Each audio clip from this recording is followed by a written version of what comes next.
예, 올해 KBS는 병역의 의무를 다하고 있는 청년들에게 국가는 과연 그 책임을 다하고 있는지 집중적으로 들여다보려고 합니다. 오늘은 국내 안전사고와 보상 문제를 국방부 출입하는 신선민 기자와 얘기 나눠보겠습니다. 자, 신 기자 어서 오세요. 먼저 이런 취재를 하게 된 배경이 갈만한 군대를 만들자 이런 취지라면서요? 예, 우리나라 헌법은 대다수 남성들에게 병역의 의무를 부과하고 있는데 가야만 하는 군대가 과연 갈 만한 모습인가 하는 질문에서 취재를 시작하게 됐습니다. 먼저 군은 안전한가?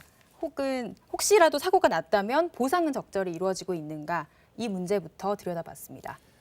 그런데 이제 신 기자가 취재한 사연 중에 눈을 치우다 손목을 다친 사례가 있다고요. 그런데 이 겨울에 눈 치우기가 흔한 일 아닙니까? 예, 제설 작업 군대 안에서 굉장히 흔하게 예. 이루어지는 작업이죠. 위험한 일이라고도 생각하지 않는 건데 이렇게 사고가 날 수가 있습니다.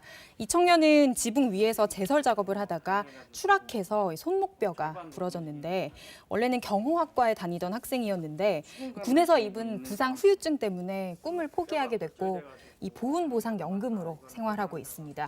그런데 연금 90만 원 받느니 100만 원을 받더라도 내가 제대로 일을 해서 생활하고 싶다. 이렇게 토로했습니다. 좀 굉장히 안타까운 일인데 근데 왜 이런 사고가 있었을까요? 개인 부주의 탓입니까? 저희가 살펴보니까 군대 내 안전사고의 원인을 군은 80% 정도 부주의다, 미숙이다 이렇게 진단을 하고 있습니다. 개인 탓이라는 이야기인데요. 예. 그런데 들여다보니까 과연 그런가 싶은 구석들이 좀 있습니다. 앞서 소개한 사례자의 경우에 당시 해당 부대 제설 작업 명령 문서를 보니까 지붕 위에서 작업을 하지 말라 이런 명령이 있었습니다. 아, 지금 화면에 나가는 저 그렇습니다. 문서군요. 예. 로프도 착용되라, 하라 이런 얘기도 있고. 그렇습니다. 혹시 하더라도 반드시 로프를 착용해라 이렇게 명령이 돼 있었는데 이 명령이 무시된 결과였습니다.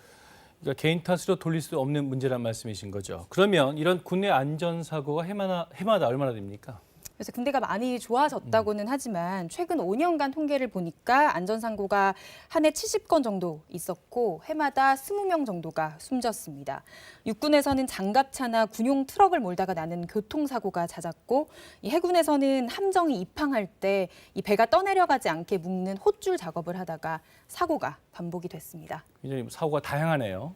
예, 사고 자체가 일어나선 안 되겠지만 그러면 사고가 난다면 사고 이후에 군에서 이 치료라든가 이 보상 문제 제대로 대응을 하고 있습니까? 어떻습니까? 군에서 부상을 당하면 다음 문제는 이제 보상은 어떻게 되느냐인데요. 이 국가로부터 보상을 받으려면 국가보훈처에 국가유공자 신청을 하거나 보훈보상 대상자 신청을 해야 됩니다. 예. 그런데 이 보훈보상 관련 입증 책임이 오롯이 개인에게 있습니다. 자료 확보부터 진행을 해야 되는데 자기 자료라고 해도 이 제대 후에 군 내부 자료를 받기 쉽지 않은 경우가 상당했습니다. 보안을 이유로 군이 제공을 거부하기도 하고요. 사고가 나면 군 상급자의 고과와도 연결이 될 수 있어서 사고 때 제때 기록을 남기지 않는 경우도 있었습니다. 그러니까 군에서 다친 건데 개인이 입증을 해야 된다. 굉장히 불합리해 보이는데 외국 사례는 어떻습니까? 최근까지 징병제였던 타이완 사례를 참고해 볼 필요가 있을 것 같습니다. 타이완의 경우에 공무 중에 사고가 나면 이 사고 관련 자료가 자동으로 보훈 담당 부처로 넘어갑니다. 자동으로. 예. 예. 그래서 개인 입증 책임이 이렇게 되면 굉장히 줄어들게 되고 이 심사 과정도 굉장히 단축되고 시간도 단축되는 효과가 있습니다. 또 이렇게 심사를 받아서 상위 등급이 정해져야 되는 거죠. 그러면 이 등급 기준 정해지는 데 있어서는 문제가 없나요? 현재 상위 등급을 매기는 큰 원칙은 노동력을 상실했는지 여부입니다. 그러니까 일을 못할 정도가 아니면 상위 등급을 받기가 굉장히 어려운 상황인데요.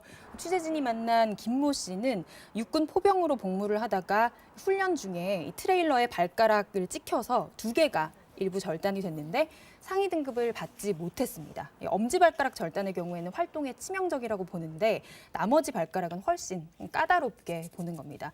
그래서 최근에는 노동력 상실뿐만 아니라 이 삶의 질이 떨어져도 이 보상이 가능하도록 돼야 되는 거 아니냐 이런 문제 제기가 계속 이어지고 있습니다. 보훈처도 이런 문제를 인식을 하고 있다면서 중장기적으로 보완 방안을 검토하고 있다고 밝혔습니다. 예, 신 기자 오늘 여기까지 듣겠습니다. 후속 취재 기대하겠습니다.